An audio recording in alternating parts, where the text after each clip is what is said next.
और माए नी असी बेरां दे ना लदियां ते गूड़ी साडी छां। साडे लूनू दे मुੱਢ कंडड़े सानू वट्टे मारन तां।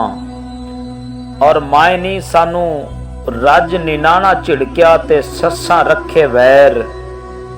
असां खादा पीता सावरा ते पेकी मंगी खैर। और माए नी असां नंदिया देवर जेठ नू ते रज सलाहे वीर। असां अंदर चीकां घुटियां ते बुक बुक पीते नीर।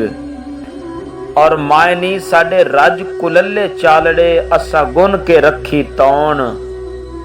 साथू रोटी पक्के मदरी साडी पक्की खावे कौन। और माए नी असां फजरी फेरियां बौखरां ते किकर सुट्टे लौंग। सानू वेड़े इंज लिताड़िया साडे जुस्से हो गए भुंग।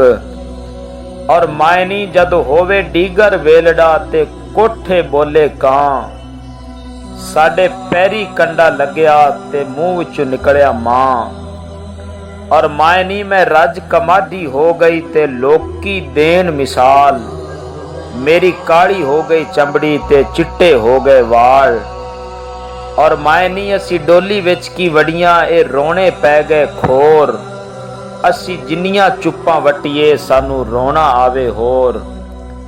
और माए नी साडे अंदर मोइयां ओदरां ते मुंह विच रह गए बोल। सानू बाबल सोहरे टोरिया ते पुत्तर रखे कोल।